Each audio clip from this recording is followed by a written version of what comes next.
Hello बच्चों, biology वाला channel पे आपका स्वागत है। मैं हूं डॉक्टर हरिओम गंगवार। और बेटा, इस चैनल पे हम क्या करेंगे कि एनसीईआरटी के बाहर जो टॉपिक आपके नीट में पूछे जा सकते हैं उनको हम डिस्कस करेंगे।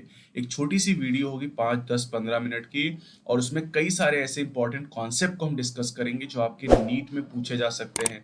क्योंकि आप देख रहे होंगे कि जो एनटीए अपना टेस्ट करा रहा है उसमें एनसीईआरटी के बाहर से बहुत सारे क्वेश्चन पूछे जा रहे हैं। तो हम उन्हीं क्वेश्चन को, उन्हीं टॉपिक को कवर करने की कोशिश यहाँ पर करेंगे। तो जैसे यहाँ पर बेटा, आज मैं आपको यहाँ पर बताऊंगा ब्रांचेस ऑफ बायोलॉजी के बारे में। और भी कई सारे टॉपिक हम डिस्कस करेंगे। सबसे पहले हम देखते हैं ब्रांचेस ऑफ बायोलॉजी। तो यहाँ पर बेटा सबसे पहले है branch of botany connected with heredity and variation is called genetics. जिस ब्रांच में हम हेरिडिटी और वेरिएशन के बारे में स्टडी करते हैं, इस ब्रांच को बेटा जेनेटिक्स के नाम से जाना जाता है। तो ये पहली ब्रांच हो गई। अब ये तो एनसीईआरटी में आपको दिया गया बेटा। अब हेरिडिटी और वेरिएशन के बारे में बेटा जेनेटिक्स में हम स्टडी करते हैं। दूसरी ब्रांच देखिए, improvement of human race through improvement of human environment is called euthenics. अगर हम मानव जाति को इम्प्रूव करते हैं, उसके एनवायरनमेंट को बदल के, तो इसे यूथेनिक्स के नाम से जाना जाता है। और अगर हम ह्यूमन रेस का इम्प्रूवमेंट करते हैं जेनेटिक्स के प्रिंसिपल के द्वारा, तो इसे यूजेनिक्स के नाम से जाना जाता है। और अगर हम ह्यूमन रेस का इम्प्रूवमेंट जेनेटिक इंजीनियरिंग के द्वारा, रिकॉम्बिनेंट डीएनए टेक्नोलॉजी या जेनेटिक इंजीनियरिंग से करते हैं, तो इसे यूफेनिक्स कहा जाता है। तो बेटा तीनों चीजों पे आप ध्यान दीजिए। अगर इन्वायरमेंट के द्वारा हम इम्प्रूवमेंट करते हैं यूथेनिक्स, जेनेटिक्स के प्रिंसिपल के द्वारा करते हैं तो यूजेनिक्स, और अगर हम जेनेटिक इंजीनियरिंग के द्वारा इम्प्रूवमेंट करते हैं तो इसे यूफेनिक्स कहा जाता है। अगली ब्रांच देखिए, study of human races is named as ethnology. Ethnology में ह्यूमन रेसेस की स्टडी की जाती है। अगला देखिए यहाँ पर ब्रांच, जिस ब्रांच में हम study of growing old is called. बेटा स्टडी ऑफ ग्रोइंग ओल्ड मतलब आप कह सकते हैं कि जो बुढ़ापा है उसकी स्टडी को जीरोंटोलॉजी के नाम से जाना जाता है। That is named as gerontology. Study of animal behaviour is named as ethology. Animal behaviour, मानव का जो व्यवहार है, मनुष्य का जो व्यवहार है, जानवरों का जो व्यवहार, that is not named as ethology. और यहाँ पर अगर थोड़ा सा पीछे जाएंगे, दैट इज इथनोलॉजी। थोड़ा सा अंतर है, that is ethnology and that is ethology, बस थोड़ा सा डिफरेंस यहाँ पर है। फॉसिल की स्टडी आप सभी जानते होंगे पैलियंटोलॉजी कहा जाता है। फॉसिल की स्टडी को पैलियंटोलॉजी के नाम से जाना जाता है। इसी तरह एंटीजन और एंटीबॉडी का जो इंटरेक्शन होता है बेटा, उसे सीरोलॉजी के नाम से जाना जाता है। Study of interaction of antigen and antibody is called serology. आप पढ़ते हैं एलाइजा में, ELISA is based on antigen antibody interaction. तो जब एंटीजन और एंटीबॉडी इंटरेक्शन करते हैं, that is named as serology. अगला पॉइंट बेटा है study of immunological reaction is also named as serology. यानी चाहे एंटीजन एंटीबॉडी इंटरेक्शन के बारे में पूछा जाए, चाहे इम्यूनोलॉजिकल रिएक्शन के बारे में पूछा जाए, दोनों की स्टडी को सीरोलॉजी कहा जाता है। तो ये 10 पॉइंट हो गए बेटा, 2 मिनट में आप याद कर लोगे इसको, है ना। बस आपको फ्रीक्वेंटली रिवाइज करना पड़ेगा। ये नहीं कि आज आपने देखा सुना और फिर उसके बाद भूल गए। आपको ये बार बार रिवाइज भी करना पड़ेगा। पीडीएफ आपको मैं प्रोवाइड कर दूंगा, ठीक है। दूसरा देखिए बेटा, फादर्स ऑफ बायोलॉजी। अब यहाँ पर एंडोक्राइनोलॉजी, एंडोक्राइनोलॉजी में बेटा हम एंडोक्राइन ग्लैंड के बारे में, हार्मोन के बारे में पढ़ते हैं। तो एंडोक्राइनोलॉजी के फादर कहा जाता है एडिशन को। एडिशन ने एंडोक्राइन सिस्टम की पहली बीमारी का पता लगाया था, जिसे एडिशन डिजीज कहा जाता है। दूसरा देखिए, एटीपी साइकिल की बेटा बात करें तो एटीपी साइकिल के जो फादर है उस लिपमैन को कहा जाता है फादर ऑफ एटीपी साइकिल। इसी तरह कंडीशनड रिफ्लेक्स के फादर कहा जाता है इवान पावलोव को। इन्होंने रिंगिंग बेल एक्सपेरिमेंट डॉग के ऊपर किया था। दो तरह के रिफ्लेक्स होते हैं, अनकंडीशनल और कंडीशनल। अनकंडीशनल ऐसे होते हैं जो जन्मजात हो, जिन्हें सीखने की जरूरत नहीं पड़ती है। जैसे जब आप गिरने लगते हैं कभी, तो आपके हाथ आगे की तरफ आ जाते हैं। अगर आप पीछे की तरफ गिरने लगे तो आपके हाथ आगे की तरफ आ जाते हैं। अचानक से तेज साउंड आप सुनते हैं तो आपका मुंह खुल जाता है। तो ये क्या है, अनकंडीशन रिफ्लेक्स है, जिन्हें सिखाया नहीं जाता है। कंडीशन रिफ्लेक्स सिखाए जाते हैं, और इसके फादर कहा जाता है इवान पावलोव को। इसी तरह फादर ऑफ एंटीबायोटिक कहा जाता है अलेक्जेंडर फ्लेमिंग को, क्योंकि फ्लेमिंग ने ही पहली एंटीबायोटिक का पता लगाया था। आप जानते हैं पेनिसिलिन के बारे में। तो पेनिसिलिन पहली एंटीबायोटिक था जिसका फ्लेमिंग ने पता लगाया था, और इसीलिए इन्हें कहा जाता फादर ऑफ एंटीबायोटिक्स। चलिए बेटा, अगला टॉपिक यहाँ पर है वायरोलॉजी। बेटा वायरोलॉजी में वायरस की स्टडी करते हैं, और वायरोलॉजी के फादर कहा जाता है स्टैनले को। स्टैनले ने पहली बार वायरस को क्रिस्टलाइज किया था। टीएमवी वायरस को इन्होंने सबसे पहली बार क्रिस्टलाइज किया था 1935 में। ग्रीन रेवोल्यूशन, हरित क्रांति के जनक कहे जाते हैं नॉरमैन बोरलॉग। नॉरमैन बोरलॉग को फादर ऑफ ग्रीन रेवोल्यूशन कहा जाता है। और बेटा अगला पॉइंट और भी इंपॉर्टेंट है, M S Swaminathan is called father of Indian green revolution. Bharat में हरित क्रांति के जनक एम एस स्वामीनाथन को कहा जाता है। और अगर केवल आपसे कहा जाए फादर ऑफ ग्रीन रेवोल्यूशन तब नॉरमैन बोरलॉग करेंगे, father of green revolution in India तब आप एम एस स्वामीनाथन आंसर करेंगे। बहुत इंपॉर्टेंट है, ध्यान रखिएगा। अगला पॉइंट है बेटा फादर ऑफ इंडियन इकोलॉजी या father of ecology in India, Ramdev Mishra. Ramdev Mishra को कहा जाता है father of ecology in India.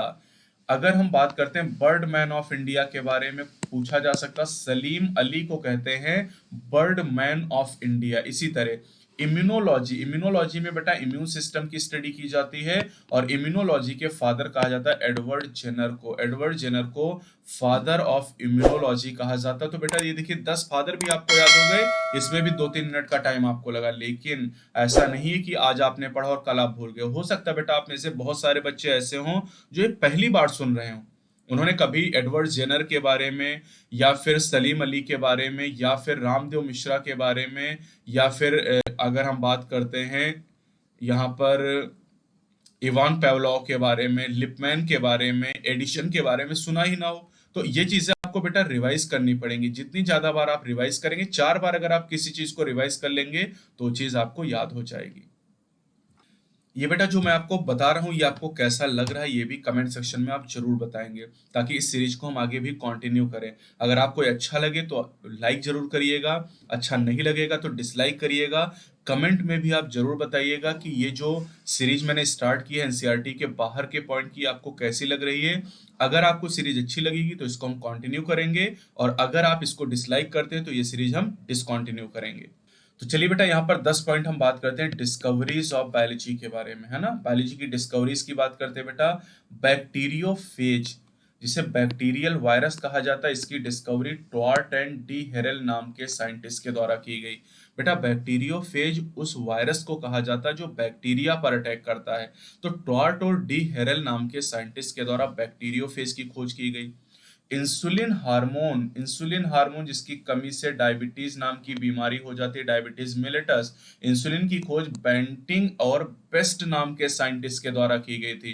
बेटा इंसुलिन में जो अमीनो एसिड का सीक्वेंस है वो तो सेंगर ने पता लगाया था, लेकिन इंसुलिन की खोज बेंटिंग और बेस्ट के द्वारा की गई थी। इसी तरह एटीपी की डिस्कवरी लोहमैन के द्वारा की गई। ध्यान दीजिएगा, अभी आपको मैंने पढ़ाया है एटीपी साइकिल की अगर बात करते तो उसका पता लिपमैन ने लगाया था, लेकिन एटीपी की खोज लोहमैन नाम के साइंटिस्ट के द्वारा की गई थी। टीएमवी का क्रिस्टलाइजेशन अभी मैंने बताया था स्टैनले के द्वारा टीएमवी को क्रिस्टलाइज किया गया था पहली बार। टीएमवी क्या है बेटा, टोबैको मोज़ेक वायरस है। इसी तरह vitamin hypothesis given by the Casimir Funk, Casimir Funk के द्वारा विटामिन हाइपोथेसिस दी गई थी, या आप केवल फुंक भी याद कर सकते हैं यहाँ पर। चलिए बेटा अगला पॉइंट है सेक्स क्रोमोसोम की डिस्कवरी की गई थी मैक लंग नाम के साइंटिस्ट के द्वारा। बेटा इनमें से ज्यादातर पॉइंट ऐसे हो सकते हैं जो हो सकता है आपने कभी सुने ही ना हो, तो हम एनसीईआरटी के बाहर के ज्यादातर पॉइंट को यहाँ पर कवर करने की कोशिश कर रहे हैं। एक 10-15 मिनट की वीडियो में डेली अपलोड करने के बारे में प्लान कर रहा हूँ, जिससे एनसीईआरटी के बाहर के पॉइंट आप कवर कर सकें। अगला पॉइंट देखिए, relationship between malaria and mosquito is confirm by. Malaria और मॉस्कीटो में जो रिलेशन होती है इसे कंफर्म किया गया रोनाल्ड रॉस नाम के साइंटिस्ट के द्वारा। ये प्रीवियस ईयर में बेटा जितने पॉइंट मैंने कराए कभी ना कभी आपके प्रीवियस ईयर में क्वेश्चन पूछे गए हैं, और आप जानते हैं एनटीए जो मॉक टेस्ट बेटा ले रहा है वो भी प्रीवियस ईयर के क्वेश्चन ही आपको दे रहा है। क्रोमोसोम, ये तो बहुत इंपॉर्टेंट, क्रोमोसोम की डिस्कवरी हॉफ मिस्टर नाम के साइंटिस्ट के द्वारा की गई थी और टर्म वॉल्डेयर नाम के साइंटिस्ट के द्वारा दिया गया था। तो डिस्कवरी हॉफ मिस्टर के द्वारा की गई और टर्म वॉल्डेयर ने दिया था। होम्योस्टेसिस का जो कॉन्सेप्ट है बेटा, होम्योस्टेसिस का मतलब है इंटरनल एनवायरनमेंट को मेंटेन रखना। तो होम्योस्टेसिस का कॉन्सेप्ट बर्नार्ड नाम के साइंटिस्ट के द्वारा प्रोवाइड किया गया था। थ्योरी ऑफ पैनजेनेसिस ये डार्विन के द्वारा दी गई थी बेटा। डार्विन ने एक तो अपना नेचुरल सिलेक्शन का कॉन्सेप्ट दिया था, दूसरा पैनजेनेसिस थ्योरी दी गई थी जिसे बाद में डिस्कार्ड कर दिया गया क्योंकि ये गलत थ्योरी थी। चलिए अब मैं आपको कुछ बताता हूँ स्टेटमेंट या क्योर्स ऑफ बायोलॉजी जो आपसे एग्जाम में पूछे जाते हैं। इनमें से कुछ एनसीईआरटी के और कुछ एनसीईआरटी के बाहर के, जैसे ये एनसीईआरटी का है ओमनिस सेल्युला ई सेल्युला। ये रोडोल्फ विर्चो का क्योर था बेटा। इन्होंने कहा था कि cells arises from pre existing cell, अपनी लैंग्वेज में इन्होंने कहा था ओमनिस सेल्युला ई सेल्युला। दूसरा बेटा protoplasm is the physical basis of the life, जीवद्रव्य जीवन का भौतिक आधार है, ये हक्सले नाम के साइंटिस्ट ने कहा था। इसी तरह ऑन्टोजिनी रिपीट फाइलोजिनी, ये बहुत पूछा जाता है बेटा। ऑन्टोजिनी रिपीट फाइलोजिनी अर्नेस्ट हैक्ल ने ये कहा था और खूब पूछा जाता है। इसे बायोजेनेटिक लॉ या रिकैपिटुलेशन थ्योरी के नाम से भी जाना जाता है। Ontogeny repeat phylogeny, this is also named as recapitulation theory. और ये पॉइंट एनसीईआरटी में दिया गया। Contagium vivum fluidum, contagium vivum fluidum बेटा, कंटेजियम मतलब इन्फेक्शियस, वाइवम मतलब लिविंग और फ्लूइडम मतलब फ्लूइड, यानी इन्फेक्शियस लिविंग फ्लूइड के लिए बिजेरिंक ने ये टर्म दिया था कंटेजियम वाइवम फ्लूइडम। तो बेटा इस वीडियो में मैंने अभी आपको 34 पॉइंट कराए हैं, करीब 10 मिनट का टाइम लगा और 34 पॉइंट मैंने आपको कराए हैं। वीडियो आपको कैसी लगी आप कमेंट में जरूर बताइएगा। अच्छी लगी हो तो लाइक करिए, अच्छी ना लगे तो डिसलाइक करिएगा, लेकिन कमेंट करके आप बताएंगे तो इस सीरीज को आगे हम कंटिन्यू करेंगे। अगर चैनल पे नए तो चैनल को सब्सक्राइब जरूर करें। Best of luck.